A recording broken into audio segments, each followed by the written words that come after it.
취미탐험 신비의 세계에 오신 것을 환영합니다. 타운다전 곰씨고요. 오늘의 취미탐험은 캔다입니다. 다음 주 캔다마 월드컵 참가를 위해서 일본 히로시마로 출국을 합니다. 출국에 앞서 여러분들에게 캔다마 월드컵 이야기를 들려드리려고 해요. 캔다마에 대해 관심이 많은 분들은 언젠가 한 번은 갈 수 있으니까 집중해서 보시고요. 캔다마를 잘 모르더라도 이런 것도 있구나 하고 신기하게 볼 수 있으니까 재미있게 봐주시길 바랍니다. 캔다마 월드컵은 전 세계의 캔다마 문화를 알리고 있는 글로벌 캔다마 네트워크, 줄여서 글로캔이 기획, 운영을 하고 있습니다. 글로캔에 대한 이야기는요, 나중에 들려드리고요. 이 영상에서는 캔다마 월드컵 대회 그 자체만 소개해드리도록 하겠습니다. 제가 2015년 그리고 16년 두 번을 다녀왔기 때문에 그동안 겪었던 특이했던 경험도 있고, 또 캔다마 월드컵의 투어 프로그램이 있어요. 그런 내용들도 알려드리고 싶은데 그걸 다 알려드리려고 하면 1시간도 부족합니다. 그래서 이 영상에서는 어떤 과정으로 캔다마 월드컵이 진행되는지 그 과정만 딱딱 차근차근 알려드릴 거예요. 캔다마 월드컵은 어디에서 할까요? 일본 히로시마에 있는 하츠카이츠시라는 곳에서 합니다. 여러분들은 처음 들어봤을 거예요. 저도 캔다마가 아니었으면 완전 처음 들었을 겁니다. 왜 이렇게 생소한 곳에서 할까요? 바로 캔다마가 탄생한 곳이기 때문입니다. 상징적인 의미가 있죠? 그런데 이곳이 관광지는 아니에요. 그러다 보니까 매년 캔다마로 인해서 수많은 외국인들이 오니까 현지 지역 주민들이 굉장히 호의적으로 협조도 하고 좋아를 합니다. 자, 그럼 지금부터 캔다마 월드컵이 열리는 대회 장소로 이동하도록 하겠습니다. 선체리라고 하는 굉장히 큰 체육관에서 하는데요. 체육관으로 가는 동안 곳곳에 캔다마 월드컵 현수막이 붙어있다 보니까 굉장히 설렙니다. 체육관에 가까워지면 체육관 앞 광장에 먹거리를 파는 부스와 캔다마를 파는 부스가 보일 거예요. 그리고 맨 앞에 매년 레드불이 시음행사를 합니다. 그냥 가서 달라고 하면 주니까요, 많이 드시길 바랍니다. 그런 부스를 지나서 2층 계단으로 올라가서 체육관에 들어가게 되면 두 개의 강당이 나옵니다. 한쪽은 경기장이고요, 또 한쪽은 판매 부스와 또 각종 이벤트가 진행되고 있으니까 당연히 우린 선수니까 경기장에 먼저 가야 되겠죠. 경기장도 반으로 나눠지는데요, 무대를 가운데에 놓고 무대 뒤쪽은 선수들의 연습 공간, 그리고 이쪽은 경기를 진행하면서 관중들이 볼 수 있는 공간, 이렇게 나눠져 있습니다.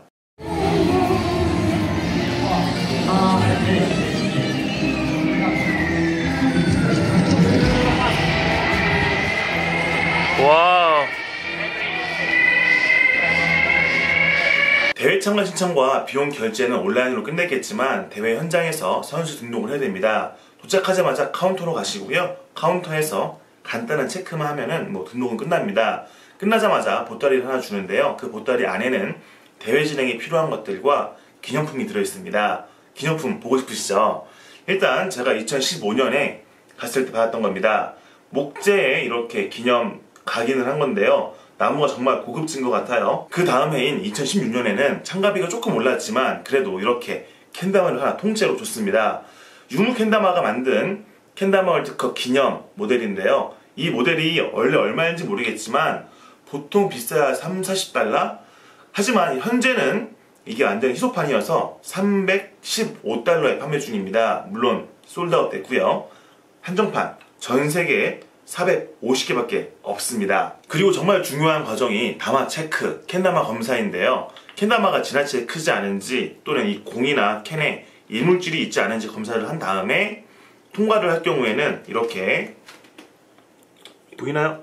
스티커를 붙여줍니다. 2015년 스티커고요. 2016년에 붙여준 스티커입니다. 선수 한 명당 캔다마 2개까지 인증이 가능한데요. 그동안은 캔과 다마의 크기나 이물질 유무를 봤다면은 이제는 이렇게 다마홀의 직경도 본다고 합니다. 최근 다마홀이 지나치게 넓은 그런 제품들이 나오면서 버드나 윙 같은 그런 스톨 계열 기술들이 조금은 더 수월해지고 있거든요. 근데 그런 것들은 반칙으로 규정하고 사용할 수가 없습니다. 자, 이렇게 선수 등록을 마치고 나서 몸풀기에 들어가는데요. 몸을 풀면서 그날 컨디션에 따라서 어떤 기술이 잘 되고 어떤 기술이 안 되는지 확인을 합니다. 왜 그러냐면 캔다마 월드컵에는 매년 120개의 규정 기술이 나오는데요. 그중 일부만 골라서 제한 시간 동안 득점하는 방식입니다. 예선 같은 경우는 레벨 1부터 레벨 10까지 중 10개를 골라서 하는데 1라운드 5개, 2라운드 5개니까 최대 100점까지 득점이 가능하죠. 사실 30점 이상 받기도 굉장히 어렵습니다. 그리고 결선 같은 경우는 레벨 3부터 레벨 12까지의 기술을 제한 시간 동안 최대한 많이 성공하면 되는데요. 성공한 기술 레벨을 제곱해서 점수가 합산됩니다. 예를 들어서 레벨 3짜리 성공하면은 9점, 레벨 12짜리 성공하면은 144점이 됩니다. 결선과 달리 예선 같은 경우는 딱 10개만 기술을 골라야 되기 때문에 미리 자신이 할 트랙 리스트를 작성해야 됩니다. 그걸 위해서 이렇게 생긴 표를 주는데요. 이 표는 레벨 1부터 레벨 10까지의 기술 리스트입니다. 이거를 따로 뭐 손으로 쓰는 게 아니고 스티커다 보니까 떼어서 붙이면 되는데요. 모든 걸 작성하고 나서 이름을 쓰고 제출하면 됩니다. 시도할 수 있는 기술의 개수가 제한되어 있다 보니까 아무래도 선수 입장에서는 최대한 잘할 수 있는 높은 난이도의 기술을 고르려고 합니다. 그런데 그날 컨디션에 따라서 잘 되는 것도 있고 안 되는 것도 있다 보니까 마지막까지 제출 마감 때까지 고민하다가 내는 경우가 되게 많습니다. 이렇게 트랙 리스트 제출까지 마감이 되고 나서 일정 시간이 흐른 다음에 그룹 명단이 발표가 됩니다. 뭐 A그룹, B그룹, C그룹 그리고 자리 번호까지 나오는데요. 예를 들어서 A그룹에 27번이다 그러면은 가장 먼저 예선을 하면서 27번 자리에서 해야 되는 겁니다. 이때 자신이 뭐 꼭 A그룹이 아니더라도 반드시 그 자리를 먼저 확인하셔야 됩니다. 왜 그러냐면 뭐 조명의 위치나 여러가지 컨디션을 확인을 하셔야 나중에 예선 경기를 할 때 가자마자 바로 준비를 할 수 있는 것이죠. 이건 약간의 꿀팁입니다. 자, 이제 예선 준비가 끝났고요. 경기가 시작됩니다. 산, 니, 이치, 하지메라는 구호와 함께 3분의 카운트가 시작되는데요. 선수 한 명이 하는 동안 나머지 2명은 채점을 하게 됩니다. 이때 기술이 성공한 것을 명확하게 보여줘야 되지 안 보이게 하게 되면요 채점을 못 할 수 있어요. 그리고 되도록이면은 채점표 순서대로 해야 됩니다.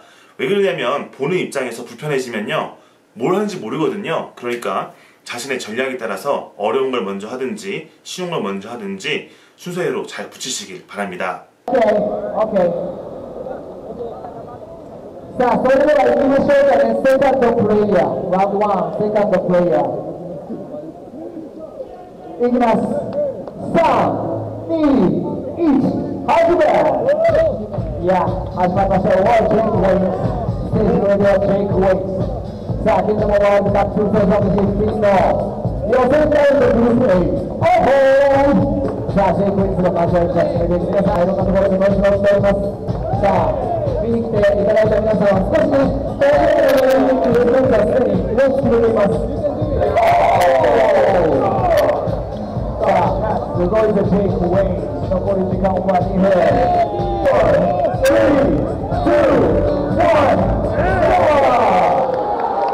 중간중간 뭐 1분 남았다 30초 남았다 알려주거든요. 3분이 지나고 나면 그 선수는 자리에 앉고 다음 선수가 일어나서 그 선수의 채점표, 트랙 리스트를 함께 보면서 또 준비를 합니다.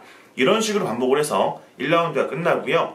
1라운드 끝나자마자 중간 시간 따로 없이 바로 2라운드가 시작됩니다. 아까 1라운드의 첫 번째 주자가 바로 2라운드의 첫 번째가 되겠죠. 자, 2라운드까지 끝났어요. 그러면 모든 경기는 끝난 겁니다. 그날 그냥 구경만 하시고 노시면 돼요. 체육관 앞 광장에 있는 먹거리 부스에서 맛있는 것들을 사 먹어도 좋고요. 또 캔다마 판매 부스에 가서 캔다마도 구경하다가 좀 구하기 어려운 거 있으면 구매도 해보시고 또 좋아하는 선수가 있으면 그 선수의 경기를 보는 것도 굉장히 재미있습니다.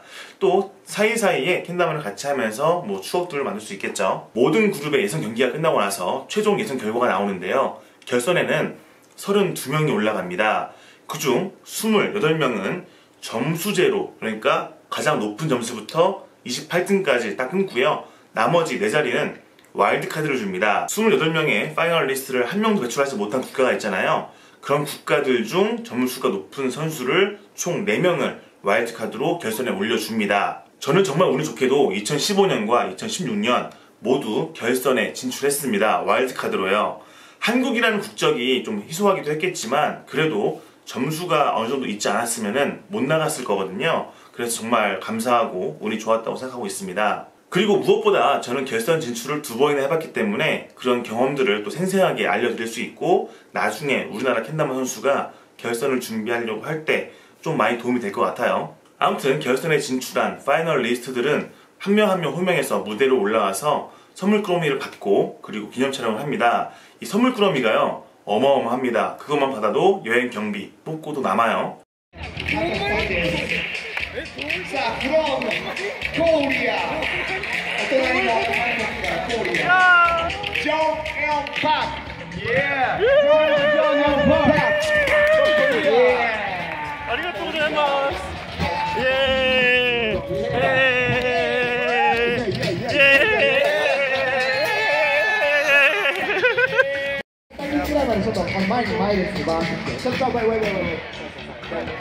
그런 세레모니가 끝나고 나서 글로켄의 육하상에게 결선 경기에 대한 설명을 듣고 해산하게 됩니다. 자유시간이에요. 이렇게 대회 1일차 일정이 끝나고 나면요, 인근에 있는 다마 빌리지에서 마을 잔치가 열립니다. 선수와 마을 주민들이 한데 어울려서 정말 재미있게 논다고 하는데요. 그게 너무 더워서 야외에서 놀기 싫은 사람들은 그냥 맛있는 것들을 마트에서 사와서 숙소에서 많이 놀기도 합니다.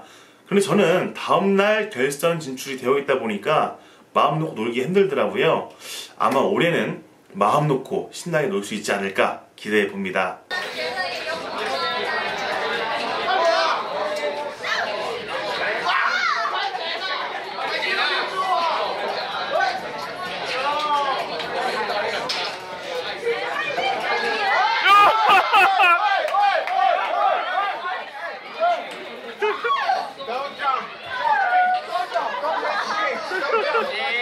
자, 이제 대회 2일차 결선날이 밝았습니다. 보통 경기장은요, 오전 10시에 오픈하는데요. 결선 진출자들은 오전 9시까지 가 있어야 됩니다. 그래서 오전 좀 일찍 따로 집합을 해서 같이 이동을 하는데요. 자, 이동해서 도착하자마자 무대도 확인하고 또 여러가지 컨디션도 확인하면서 몸을 풉니다. 이때 정말 많이 긴장이 되는데, 특히 저 같은 경우는 굉장히 하위 순위였기 때문에 저는 두 번째로 무대에 올라가야 되는 순서였거든요. 평소에 아침에 일어나지 않다 보니까 피곤하기도 했고 또 여러가지 긴장과 여러가지 복합적으로 섞여서 완전 멘붕이었는데요. 실제로 무대 위에서도 정말 힘들었습니다. 모두가 알다시피 한국은 일본 바로 옆에 있음에도 불구하고 캔다마 문화는 불모지거든요. 그러니까 한국인인 제가 나가니까 진짜 많은 응원을 해주시더라고요. 좀 감동이었습니다. 그리고 캔다마 월드컵을 보도하는 일본 언론에 제가 출연을 했습니다. 출연보다는 잠깐 노출된 것이죠. 보시죠.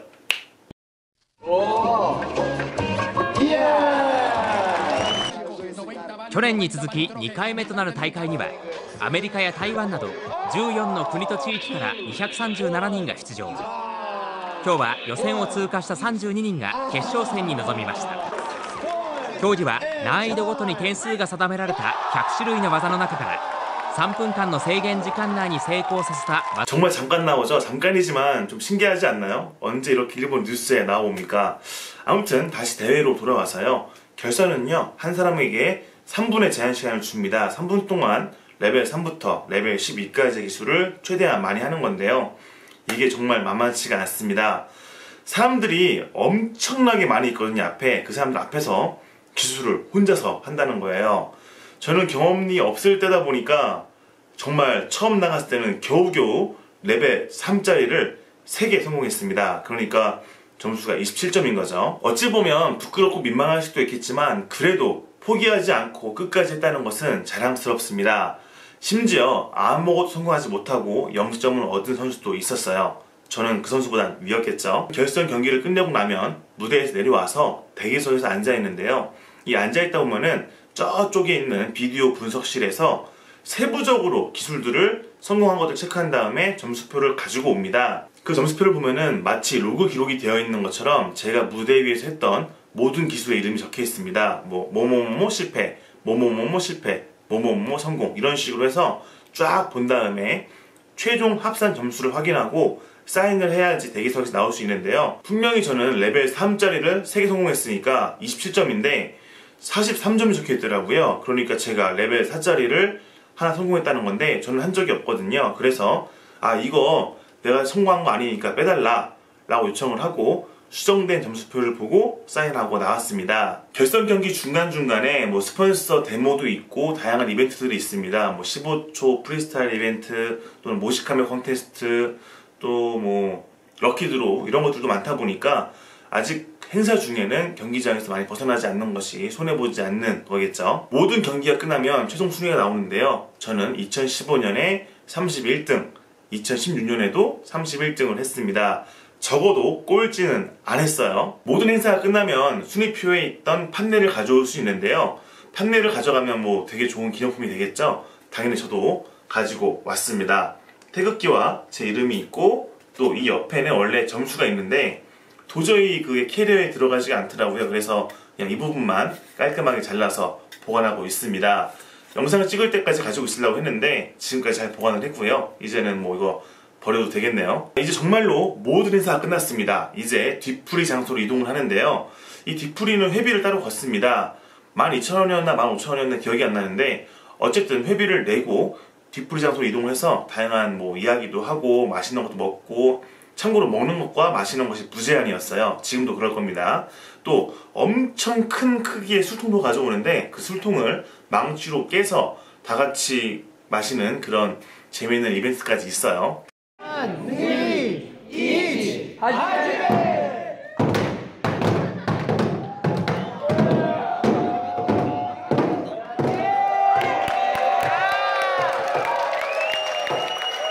여기까지가 캔다마 월드컵 대회 1일차와 2일차에 대한 설명이었습니다. 다음 주 금요일 캔다마 월드컵 2019를 위해서 출국을 하는데요. 제가 2017년과 2018년에 가지 않은 이유는 뭐냐면 정말 혼자 있다 보니까 외롭더라고요. 물론 글로벌한 다마 친구들이 저를 챙겨주긴 했지만 아무래도 한국인이 있는 것과 없는 것은 되게 큰 차이겠죠. 그래서 다시는 혼자서는 안 가겠다고 결심을 합니다. 그리고 나서 올해는 저와 또 다른 2명의 한국인 플레이어가 가게 됐습니다. 한국인 캔다마 플레이어와 캔다마 월드컵에 가겠다는 저의 꿈이 3년 만에 이루어진 것인데요. 경험자로서 모두 안전하고 편안하게 대회를 즐길 수 있도록 노력할 것이고, 지금 찍고 있는 이 영상도 함께 가는 다마 플레이어들에게 도움이 됐으면 하는 마음으로 이 주말에 시간을 내서 찍고 있는 겁니다. 정말 분량이 길었는데 재밌게 보셨나요? 궁금한 게 있다면 댓글로 질문을 해주세요. 제가 최대한 답변 드리겠습니다. 캔다마 월드컵은 실력을 뽐내는 대회도 중요하겠지만 무엇보다 캔다마의 종주국인 일본에서 전 세계의 플레이어들이 모여서 함께 추억을 만들고 친구가 된다는 것에 큰 의의가 있습니다. 내년에는 더 많은 대원들과 함께 갈 수 있도록 기대해 보겠습니다. 그럼 오늘 신탐에서 마무리하고요. 다음 시간에 즐거운 다음으로 같이 놀겠습니다. 또 볼게요. 바이바이.